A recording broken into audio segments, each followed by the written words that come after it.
You are now listening to Talk Your Jits podcast.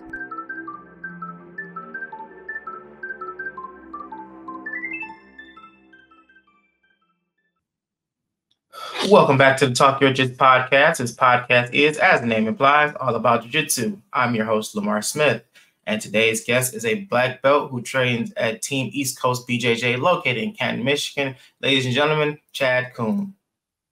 What's up, man? How's it going today, sir? Good, man. It's actually Canton, Ohio, not Canton, Michigan. Why did I say Michigan? I don't know. I don't know. I said Michigan. Canton, Ohio. I'm sorry, but it's all good. It happens. Mm-hmm. Well, man, I do greatly appreciate you taking the time out and doing this episode with me, man. Yeah, for sure. Always good to talk some jiu-jitsu, right? Oh, yeah, always. Let's get the ball rolling, give the people what they want. If you want to introduce yourself again, by all means, and let's hear your jiu-jitsu journey. I'm a first-degree black belt BJJ under James Klingerman. He's out of Indiana. Got my black belt in 2018. About 14 years in, started in 2004. It was a kind of a lifelong martial artist before that, being a kid of the 80s. Did karate growing up in the early 80s and through that. And, kind of discovered the UFC in my late high school years, watching it, renting tapes at Blockbuster and all that good stuff. And there was nowhere around that I knew of to train jiu-jitsu at that time. So, kind of stumbled across, where I train now and teach at East Coast Martial Arts in Canton.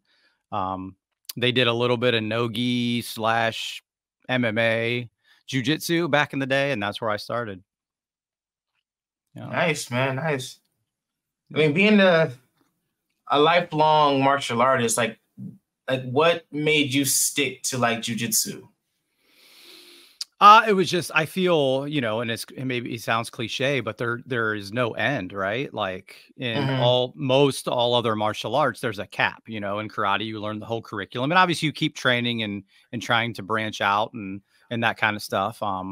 But it usually takes you to another art. And jiu-jitsu was just that thing for me. It was new. I had never wrestled in high school or anything like that. So, ground stuff was totally foreign to me. And it was just something about it. Like that bug we all get and have to keep doing it. Yeah, definitely. It's hard to explain sometimes. It's like, it is. It very much is. Yeah. To us, it's not hard to each other to get it. You're like, oh yeah, I totally get it. I've been, doing it as long as you have, but, somebody on the outside, it's really hard. It's hard to explain. And no matter how much more popular or mainstream jiu-jitsu get, people still see it as karate, right? Until you can say jiu-jitsu and people not think karate, we haven't arrived yet. Yeah, we're still stuck. We're still stuck, and maybe that's okay. Maybe we don't want it to, people have talked about jiu-jitsu in the Olympics, and I that could ruin it, right? It ruined Olympic Taekwondo. That's not even fun to watch at all, Yeah. I don't know. Yeah, that's true. I think about it like that. I thought it would be like something finally, it's finally being, seen in mainstream. But yeah, I could see how it could dampen the sport, or the martial art rather, not the sport. And then you wonder, what exposure does it get? Wrestling's been around how long? And you have to watch wrestling at 3 a.m. on a Tuesday to I think it's getting a little more exposure now, but you got to find those weird times to try to watch some stuff. Yeah. I've always found it difficult. Even to this day, I don't have a definite answer on how to answer people when they find out I do jiu-jitsu. Yeah. Yeah.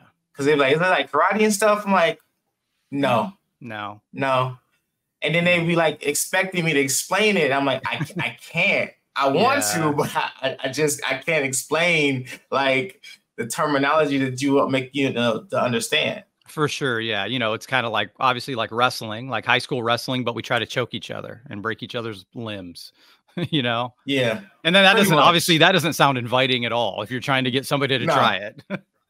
No. So it's dang, it's how do you explain it? So. Yeah. I usually be just joint manipulation and strangulation. Yeah. That's it. That's the best way. Yeah. That's the best way I can explain it. Yeah. It's the best time you'll ever have. I promise. Yeah. You know, and I do understand and love the fact of like when it comes to different martial arts, you know, you have, you know, your karate and, you know, versus jujitsu, something that's striking versus that's more well-rounded per se. Yeah, it's like it's always, like you said, it's always changing, it's always evolving. Yeah. Like, you know, as much as you try to sit down and learn jujitsu, you can pop, you know, you'll turn around and someone took a technique that we've all been doing and tweaked a little bit, and it just opened up a whole nother door. Versus like, you know, something with like karate is like there's only so many kicks you can do. Yeah, yeah. And there's only so many punches you can do. Right. Yeah. And, you know, we talk about the functionality of karate, and there's been people that can, you know, Wonder Boy and MMA and Lyoto Machida. Yeah. Machida did it very well. And that's what, you know, karate gets crapped on a lot. Right. But karate for me lit the fuse for martial arts. You know, thanks to karate, I found jujitsu. And then where I teach, and I'm the manager at East Coast too, we have a quote unquote karate program still for kids. And if you walked in, it would look very traditional. They're in white gis. They bow in and bow out. It's yes sir, no sir. But our curriculum is very progressive. We do jujitsu in our karate curriculum. We do some Thai boxing in our karate curriculum. They don't do the old school katas until they get their black belt. Like, we want those beginning ranks to be functional. You know, we do the old school. We do all the old school Gracie self-defense stuff in our karate curriculum to have those kids prepared if they need it, you know? So karate karate, you know, it's a very generic term anymore too. You know, I wouldn't call our curriculum. It's martial arts. That's what I'd like to call it, you know? Right. Yeah. And, you know, definitely with, you know, like you said, like Lyoto Machida, Wonder Boy Thompson, like the guys who really stuck out in this evolving thing of, you know, mixed martial arts and ground fighting. Yeah. And without karate, I wouldn't have knew what martial arts is, because I grew up in, you know, early 90s where Kung Fu movies was like the thing, you know, so you got Bruce Lee, you got, you know, Jackie Chan, Jet Li, all these people that's doing all this amazing stuff with their bodies. You're like, man. And, you know, cartoons and Power Rangers and stuff like that. So I wanted to be a superhero. For sure. And learn all this stuff. So, like, you know, fast forward, it's like, I'm working now. I got my, you know, I'm a little bit more free on my schedule. And I found out about jiu-jitsu, and it's like, oh man, I could finally do this. But, you know, myself, you know, I don't have to worry about parents having to pay for classes or stuff. Like, I can do this myself. So it was like, I took to it, and it was like the best thing ever. For sure. Yeah. It's something. Always changing, always learning something, you know, and obviously the exposure to social media now, we can always see something new. And as an instructor, it's good and bad, right? Because as a higher rank, you can kind of see like, that might be a BS move, or it's working because you have a stagnant opponent that's just kind of letting you do it. Right. And then you can obviously figure out what works and what doesn't work. And you have students come in like, let me see, you know, show me this. I'm like, well, you're not ready for that. Or, you know, you got to dissect the things a lot more now as an instructor.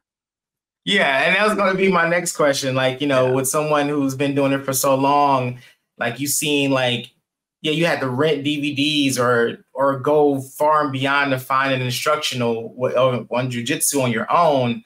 Now you could just click a button and it's like 50 million jiu-jitsu videos now. That's it, man. I mean, not even counting, you know, free YouTube stuff, just watching matches and all of that stuff. Like, I was in the area, you know, I started in 2004, and man, I was on the internet on torrent sites, like downloading DVDs and burning burning them to a DVD to watch. And like, I had all the early Marcelo DVDs, and they were all dubbed because he didn't even speak English yet. Or very well, you know. Oh, very well, right. Yeah. So, it's crazy, man. It's crazy on what it is now. And you have the BJJ Fanatics app now on your phone or whatever, you know, whatever you want.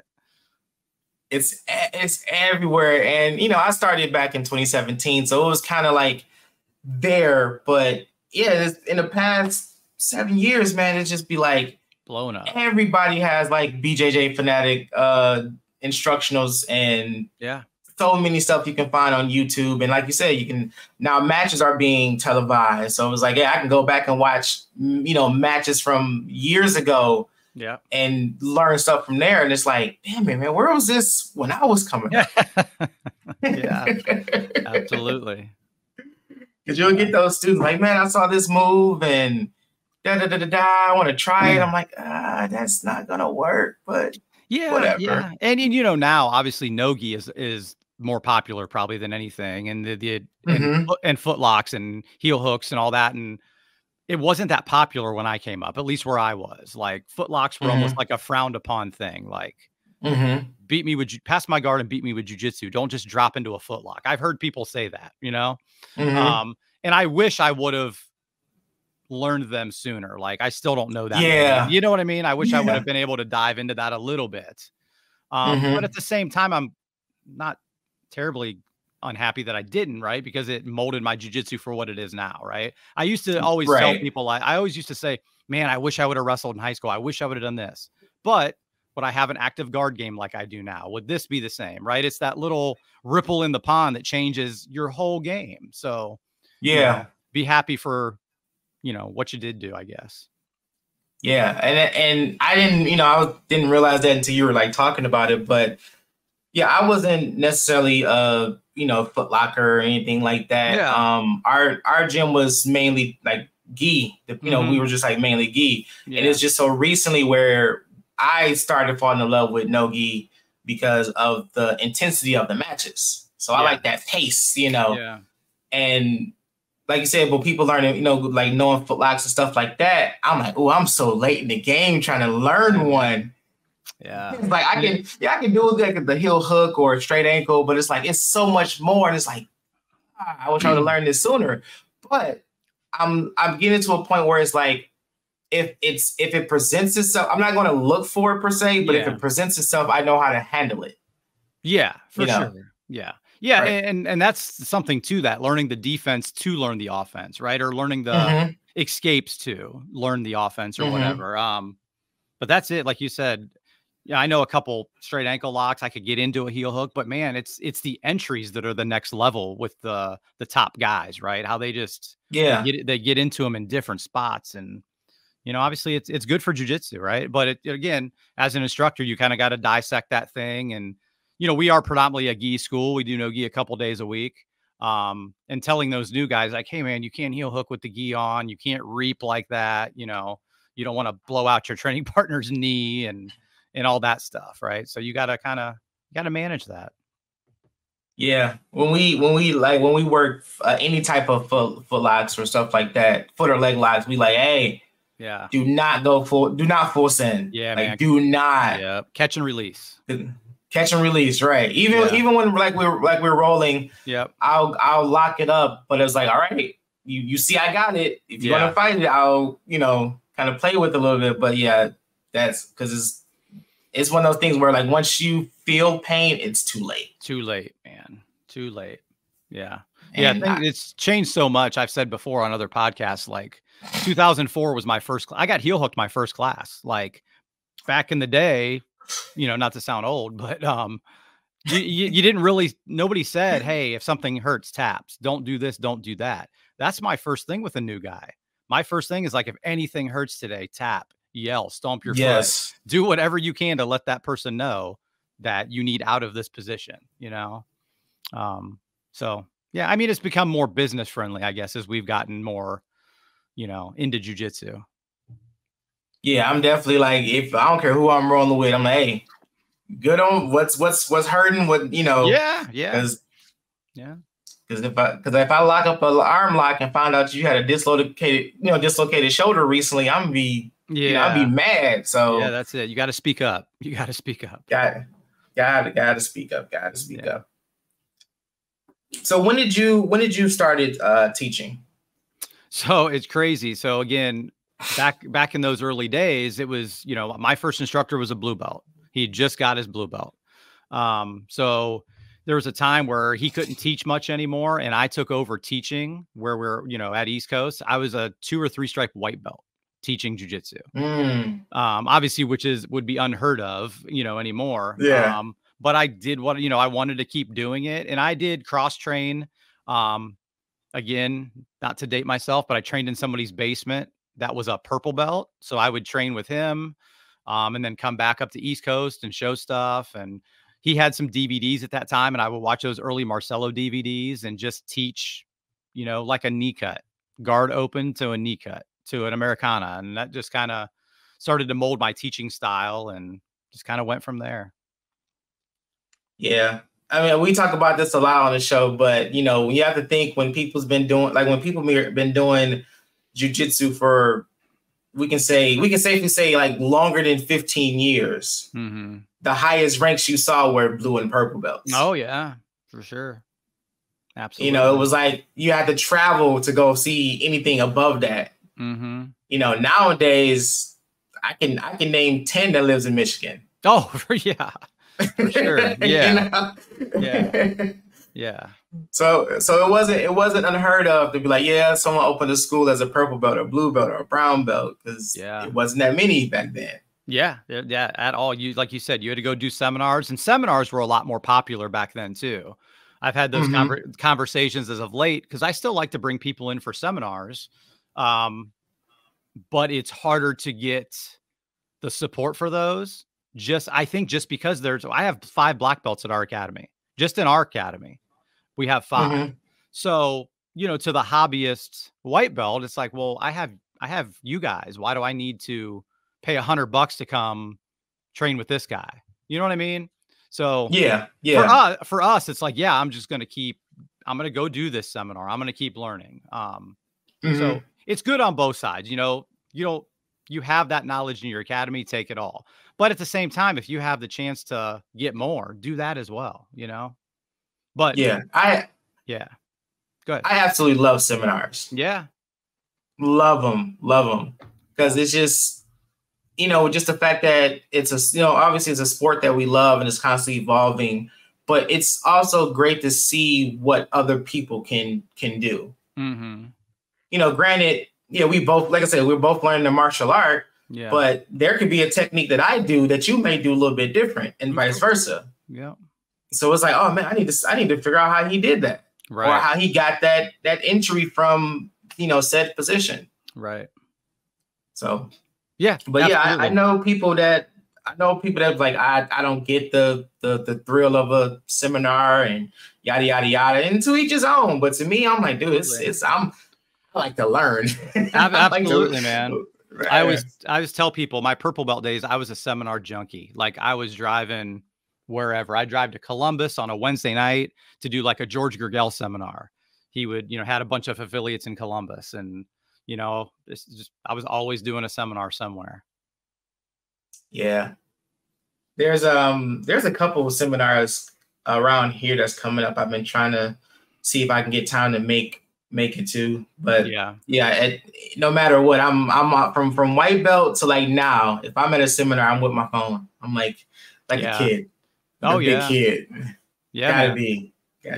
You gotta take notes, and it's good that most guys will let you record their stuff. Obviously, if you don't post it online, that's kind of a no-no, but most guys are pretty cool anymore about that stuff. And that's been another thing that really shocked me coming up in jiu-jitsu, about like how some people are just really secretive about what they teach and what they show, and it's like it's jiu-jitsu. What's so secretive about it? Yeah, I mean, I think the cat's out of the bag, right? I mean, yeah, there are some different setups, and I don't obviously protect your. A lot of these guys have BJJ fanatic stuff, and they don't want to get they want you to buy their stuff, and I don't blame them. So that's probably some of the secretive stuff, but like, to the normal jiu-jitsu guy like us, it's like, hey, I'm going to show you everything that I can, Right. I mean, because it was done for me that way. So why not keep that going? Like if it's something that you want to learn, I'm like, yeah, I'll show you. Mm-hmm. Absolutely. Like no problem. Like no problem whatsoever. Mm-hmm.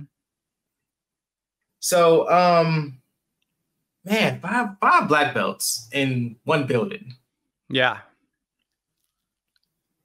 What is that like sharing the mats with other black belts. Like Man, it's really cool. So, and we've all except one was a purple belt when he came to us 7-8 years ago or whatever. But all the other ones I came up with for the most part. So like Pete Schock got his black belt the day I got my black belt. I started in 2004. Pete probably started in 2006, 2007. And I had always made it known because, you know, most times belts are surprises. You know, there are some academies that will say, hey, man, you're getting your black belt on this Saturday. Be ready, whatever. I do like the surprise part of giving people belts. I like to see the emotion, the surprise, and it's cool, right? I think it's really cool. So I did not know I was getting my black belt. Pete knew I was getting mine, and then nobody knew he was getting his. It all happened the same day. And then I got to promote my first 2 2 years ago now, almost, I think. Wow. So with my instructor there, but my instructor, James, he's a 4th degree black belt. And I think, you know, IBJJF standards, I'm not technically supposed to be able to promote my own until I'm a 2nd degree or something. But yeah, 2nd degree. Yeah. Yeah. It's like, come on, man. So obviously he let me promote them, and it's a really cool feeling. We know the hard work that goes into it, right? Like it's a lot, man. It's a lot of fun. It's a lot of ups and downs, and to see, you know, to put those belts on those guys and see the emotion, and their families were there. We make it a pretty big deal. I try to keep it, you know, we keep it a secret from them, but I tell everybody else, you know. And it's crazy that it most of the time works. Like when I got my black belt, it was like a charity open mat that I had arranged, and we were doing like a food drive for a local place. I set up everything. My instructor was coming, didn't know anything about it. And then I got my black belt that day, and there's probably 100 people there. It was crazy. Wow. It was crazy. So we try to make it a thing, right? And like make it a big deal and all that stuff, because it's, again, 14 years. And I think the curve for getting your black belt is obviously going down because of all of our knowledge and, you know, class times and all that stuff. But, yeah, it's a cool feeling, man. And I probably have 110 jujitsu students ish, at our place. And, you know, during the week, in the evenings, I'll have 20 to 30 people in a class. Nice. Each day, you know, so we have morning classes and noon classes. So the opportunity to learn is so much more there, you know? Yeah. More available. Available. Yeah. So, end of last year, was it? I hate that I keep forgetting the date, but last year we got our black belts. Okay. And me and a training partner, we got our black belts on the same day, and we gave a purple and blue belt for their belts a few months after. What was that like for you? Because I know it was like so surreal for me, being that person that like receiving their belts. Then I turn around and giving someone else their belts. Right. Like, what was that feeling for you? Like the first time you gave someone their ring, their belt. Yeah. I was probably a brown belt. So I was a brown belt for 6 years. So a long time. But there's some affiliation changes and different stuff that kind of, made that happen. But yeah, I wish I knew who the first person I ever gave a blue belt to was. I'd have to look back, but it's a cool feeling, man. It's really cool. Like this, call them up shocked and, wrap that belt around their waist and stuff. It's really cool. It's another thing, like describing jujitsu to someone. How do you describe the feeling of putting that belt on somebody? Right. Right. It's tough. You feel it. Yeah. You feel it. Obviously you feel you're proud of them. You're happy for them. It's, I just gave one of my good friends a purple belt the other day. And man, it was awesome. It's a good feeling. Right. Yeah, it is a good feeling. It's a nerve-wracking feeling because, like I said, it's like you've been on the side where you just like, you just show up and you do what you can, and you eventually get ranked. Yeah. But now we're on the side of like we have to pay attention to that and understand if this person is ready or not to be ranked, and figure out ways on how you want to go by doing it. So it's just like, man, Yeah. What are your guidelines for a blue belt? And every blue belt is going to be different. I'm not going to judge the 22-year-old athletic dude the same as the 42-year-old dude that works a 9 to 5 or a 12-hour day, like their abilities are, I want them to have the same fundamentals, but what they can accomplish is going to be different. And that's okay. And I've tried to, like I said, I was a brown belt for 6 years. So when I hear somebody like, man, I've been a white belt for a year and a half, it's like, yeah, man, you got some time yet. But at the same time, it's their journey, not mine. I had my journey, and it was what it was. And I'm glad it was that way. Looking back, there was a time when I was a brown belt, I'm like, maybe I won't get my black belt. I don't know, but I'm going to keep training, obviously keep training. So yeah, figuring out, like you said, giving people belts and being responsible for their coming up and what they're learning and making sure you're doing all that correctly it's a lot, and keeping track of it all too. Like there's been times where I'm like, hey, I know I've slacked on stripes. You're getting 2 tonight, so my guideline typically is white to blue, 2 to 3 years, depending on how you train. That's my, 2 years, that's a stripe every 6 months for your first 2 years, but yeah, you got outliers in there too. Oh yeah. It's a lot, man. It's a lot, being an instructor now. It's, you're saying being responsible for other people, trying to remember, like, okay, who's been training what day and how long they've been training, and like, oh snap, did they, did they just show up, or did they actually put in work, and all this other stuff. And it's like, man, I just want to go back to just training. Like, I don't want to be responsible no more. I just want to show up, train, and leave. But I gotta handle like the things, the back end of training now, like the books and stuff like that. But yeah, it comes with it, man. It just comes with the territory, I guess. For sure. Yeah, that's part of it, man. It's part of it. So what's your teaching style? Like, how do you conduct your classes? It depends. I don't have like a written out curriculum. I kind of know there's things that I'll teach more than others during a year, like for an example, like I have a headquarters passing series that is the foundation of how we pass guard. We're on our feet and we're moving, right? We're not on our knees where we're stagnant. I remember back in the day, we would just be on our knees trying to get around somebody's guard. I'm like, wow, and then somebody's finally like, well, just stand up. That's going to help. Stand up. That's the first step, right? Let's get on our feet. So that's like, we go through that even as a warm up. It's like, all right, guys, we're going to do our X pass series, and then we'll add on, X pass, knee cut, leg drag, and leg weave. So I have a whole system there. So, but I would say whatever I teach is kind of in a chain, right? One thing leads to the next. Like, obviously jujitsu is a very what if thing. You have those students like, well, what if they do this? I'm like, well, yeah, sometimes we just have to figure that out. If we didn't have a what if, we wouldn't have jujitsu. Right. Yeah. So I guess that's my style, is just very fundamental based. And I teach in a chain. No matter what we're doing, something's going to lead to the next. And I like to do a lot of positional sparring too, where we're, hey, somebody's mounted on you. Let's figure out how to get out, because, I can teach you an arm bar, every day for the next 2 weeks, but that doesn't mean you're going to hit it live. Or I can teach you a mount escape or whatever, but we have to get into those positions too. And a lot of times, I'm a guard player, so I have to force myself to get on top, because I like playing guard. I like going, setting up sweeps and that kind of stuff is how I would get on top. I've never still learned to wrestle very well in all these years. Yeah, me neither. Yeah. Hey, I'm a bit of a guard player too. Like, because I've dealt with a lot of bigger guys at our school, and half of those guys were wrestlers. Yeah, it's rough, man. So it's like, I'm not about to go speed for speed with you, man. Yeah. It's not happening. It's not happening.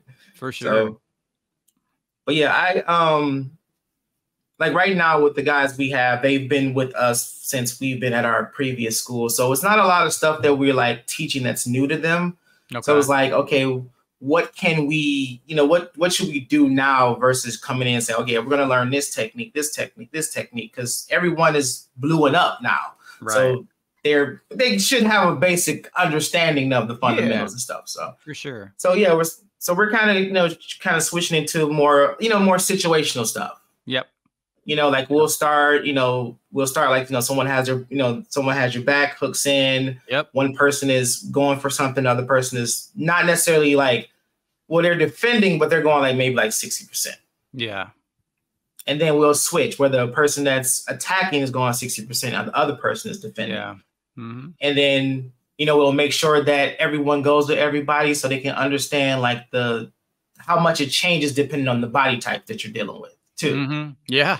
And I found that to be very, very helpful in themselves versus and with us as well as teachers, because it's like, man, you know, I got this guy whose legs are a lot longer than mine's. Right. And he's able to get his hooks in and, you know, body triangle and stuff like that. Or versus this guy who can't get his hooks in on somebody. So we have to, you know, learn to, you know, fix and adjust things for everybody. Yeah. Yeah, man. It's all, yeah. That's the beautiful part of jiu-jitsu, right? Is your attributes. Yeah. You know, I'm 6 foot, 155. So I'm pretty long and use that length pretty well to, you know, keep people away and set up some traps with it. So, you know, I dread people with long legs, man. Yeah. I have the damnedest time with people with long legs, dude. It never fails. It's like as soon as I see someone, like, you know, if I'm like at an open mat or something and it's like the 6'2" guy, like, you want to row? I'm like, yeah, no. Yeah. For sure. No, it's pretty cool, man. It's pretty cool. Now, so are you like a competition school, or are you just more you know, a little bit, you know, I don't even know, you know, 10% of our students compete, maybe. I don't know. You know, we took Grappling Industries was in Cleveland, you know, 2-3 weeks ago, and I took 9 people up there, which is pretty decent. We took 3rd place as a team out of 60 teams with 9 people. So not bad, you know, not bad, not too bad. So yeah. Every now, you know, and then we'll have one guy just go do a random tournament by himself. So, you know, it's, you know, very random on who wants to compete and win. And then sometimes you'll get a whole group like, let's go do it. I'm like, that's awesome. And I love I don't go as much as I used to, try to, you know, save a lot of family time. When I started jiu-jitsu back in the day, it didn't matter what was going on. I was going to jiu-jitsu. Didn't matter if I missed, you know, and I, you know, regret that a lot. I miss a lot of time with family and stuff with my kids. And I have twin boys now that are going to be 20 years old in a couple of weeks. So I missed a lot of good times with them. And I regret that, but I'm trying to make up for it now.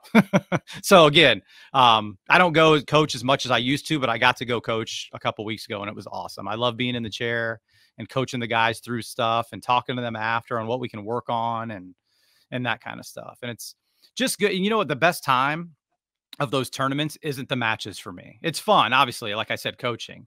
It's the ride up in the car, the ride back in the car, or the time in between matches when you're talking and just hanging out. You know, building the relationships with your students and your friend. They're more friends to me than, you know, they are obviously my students, but they're my friends, you know. Yeah, they definitely become friends and family real fast. Yeah, real fast. Yeah. Real fast. Yeah. So it's now, do your boys train? No, man. I never got them. I didn't want to be that dad that pushed them to do it because I did. Now I wish I would have pushed a little bit more because I didn't push hardly at all. But no, they're doing their own thing. And yeah. So maybe someday they'll come and say, hey, teach me this. Yeah. Because I have my daughter and like I was kind of worried about that too, because I fell in love with the sport so hard from jump. So it was, you know, it'll be times where she'll come to the gym with me, you know, or my family will come to the gym with me and she'll be trying to do stuff. And it's like, dang, do I push or do I just see what happens? You know, like, do I be like, okay, she's showing interest and let's go. But it's like, I was like, no, I tell you, had a conversation with my wife, and she was like, I know that's something that you want, and you would love for your kids to follow in that footstep, but just make sure they're doing it for them, and they're not doing it for you. Yeah. So I was like, I get that. So there after a while, it's been where she's like, Daddy, where you going? I'm going to training. It's Tuesday. I go to training. Can I go? It's like, all right, sure. Yeah. Then, fast forward, once we got our kids class going, she was ready. Yeah. She was so ready. And, now, well, not now, but when we had our kids class at our previous school, that was my second. She was leading the warm-ups, getting them, getting everything started and everything else like that. So it's just like, it's fun. It's fun to see, man. It's fun to see. I love watching kids grow up in the sport, because it's like, I wish I could have started at that time. Yeah. Started at 7, 6, 7, and 8, just to imagine like the things that they will learn as they develop and grow. And it's like, man, I know there's going to be some stuff that I can't do that you're going to be able to do so easily. Yeah, man. I mean, look at the Rotullo brothers, right? Like, yes, they've been doing it since they were probably that young or younger. I don't know. And they're they stuck with it, and they're phenoms, man. Yeah, they've been doing it since they were like 7, I think like 6 or 7. Yeah. It's like, damn it, man. Wish I could just go back in time and be like, hey, learn this. Yeah. But like we said earlier, it all happened for a reason that way, right? Yeah, it all happened for a reason, right?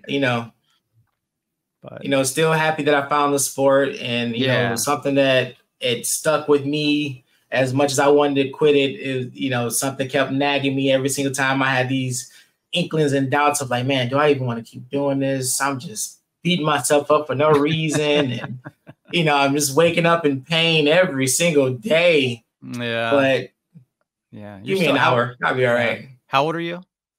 37. 37. Yeah. I'll be 49 this year. So get ready for some more pain. Yeah. It's not that bad. I'm just kidding. I'm very fortunate. Very fortunate to still train as much as I do and roll as much as I do. And obviously, yes, I have aches and pains, but it's not bad. Not bad at all. Yeah. Like I love talking to older people in the sport. And, I also talked to our grandmaster, Joe Moera, who's in his 60s. And he just got his 9th degree back in May. And him and Marco Hua, they still train like they're 12. Yeah. I just saw a video that one of them posted on Instagram, and they're in the garage on mats, full sparring MMA. Yeah, just going at it. And I'm looking at these two like, I do know y'all in y'all 60s, right? Right. But that's a goal, man. It's like, okay, if they can still get up and actively train as hard as they do at that age, man, like, I'm looking forward to that. Definitely looking forward to that. And obviously, they're not doing that all the time. Like they probably did when they were in their 20s. They were probably fighting like that all the time, Yeah.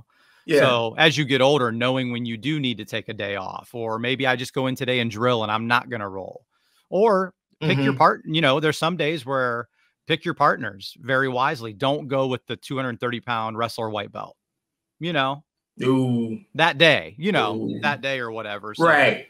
Just, got to be a little smarter, resting and taking those days off and stuff when you need it. Yeah, get that guy early. Get him early. Don't wait till you're like 2-3 rounds in and try to go for the wrestler. Right. Oh yeah, because it's funny. We were at an open mat last week, and one of the guys I rode with, it was a very athletic brown belt, long, tall guy. And then the second guy was a very strong, tall white belt. And I was like, oh man, I can't keep doing this. And then probably by the third person was he was a purple belt. And I'm not remembering if he wrestled, but I was like, at this point, I was just so spent. I was like, I'll roll with you, man, but I ain't got much left. But I'll give it what I can. Give it what you got. Yeah. That's funny. Oh yeah. Well, all right, Chad, man. We ask everybody that comes on the show. We ask these people this question, kind of became a staple. Yeah. Your top 3 people, man, past or present, who would you love to get a chance to roll with? Whew. So, man, I rolled. So my first answer would have been years ago, would have been Marcelo Garcia, but I actually got to roll with him when I was a purple belt. Nice. We had we brought him in for a seminar. I mean, it's been 10, 12 or more years ago. So probably like now, like I would love to roll with like Rafa Mendes. He's somebody I really liked watching. I don't know if you know who Teddy is. He's old school. You ever heard of Teddy? If not, no. If not, I'll send you a video when we're done. He was like, good, man. He was amazing. Who would be my third one, man? I'm trying to think. There's so many names, right? Like, right. So many names. I got somebody. BJ Penn. Yeah. BJ Penn. So Rafa Mendes, Teddy, and BJ Penn. That's a lineup right there. Good lineup. Yeah. I am a big fan of BJ Penn, and yeah, I would like to get a chance to roll with him too. Yeah. Yeah, that'd be cool. So, well, Chad, unless you got any questions for me, man, fire away. If not, shout out your school, shout out whoever you want. Yeah. Let the people know what you got coming up, man. The floor is all yours. Yeah, thanks, man. I appreciate your time. I reached out, and I like to get on these podcasts and just chat with people and, make new friends. You can come down anytime, man. You're not that far away from us. So big thing we have coming up later this year in September. Little backstory. The original owner of our gym, Steve Hyman, passed away of stage 4 cancer in 2015. When he was diagnosed in 2011 or 12, I started this BJJ Cancer Awareness Seminar where I got a bunch of local black belts together and come in and teach, and all the money was donated to a cancer organization. At that time, it was Akron Children's. And I've kept it going, and this will be our 13th year. Nice. And I've had JT Torres in, James Klingerman, my instructor, has done a few, Christian Woods Manzi. The first one was local guys. I'm sure know where you're at, Dion Thompson, Dion that's over in Toledo. I don't know if you know Dion or not. So I've had a bunch of local guys and big hitters in too, Dante Leon and Muhammad Ali. And we've had a who's who. So that's coming up in September.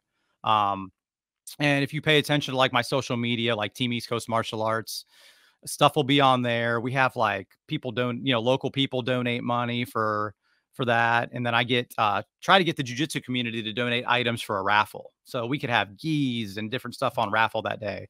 And 100% of the money goes to the Altman Foundation, which is local to Canton. So we like to keep it in the area. Last year we raised 10 grand. Wow. Which was our biggest one yet.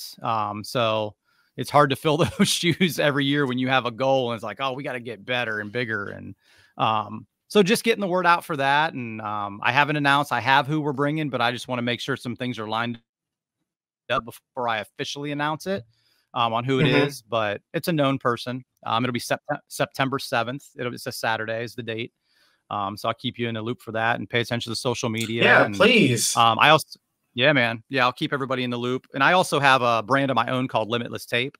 Us jiu-jitsu guys, like to tape our fingers when they start getting beat up and stuff. So you can find, on any social media, Limitless Tape, and do a Google search and you'll find it. And I actually started doing custom gear for academies too. So no-gi stuff, gis and all that stuff through that brand. So good quality stuff. And I think I heard of it. I think I heard of Limitless Tape. Yeah. Man. It sounds very familiar. Very familiar. Yeah. Well, I had it started with a podcast. I had my own podcast too called Limitless Radiocast with one of my blue belts. And it's just kind of, we haven't done as much. We have like 115 shows or so. But both of us are so busy. His kids are in all kinds of sports. So we just don't have as much time as we had for that. So I've kind of flipped my focus to the tape brand a little bit more and trying to push that and get it out there. So I have seen this tape before. Okay. Yeah. All right. Yeah. So cool. Yeah, man. Man, well, I definitely appreciate you taking your time out to have this conversation with me, Chad. Man, for sure, man. I appreciate it. Yeah, I appreciate you. Yeah, down the line, man. I'd love to have you. I'd love to have you back, man. For sure. Let's do it again. Yeah, for sure. Well, that's the end of today's episode. I would like to thank Chad one more time for coming on the show and bless us with his jiu-jitsu knowledge. Hope you guys enjoyed. Please make sure you go and follow our Facebook, Instagram, and YouTube page to stay updated on all future episodes. This has been Talk Your Jits podcast. Keep rolling, keep grinding, and remember, long live jiu-jitsu. Have a great day.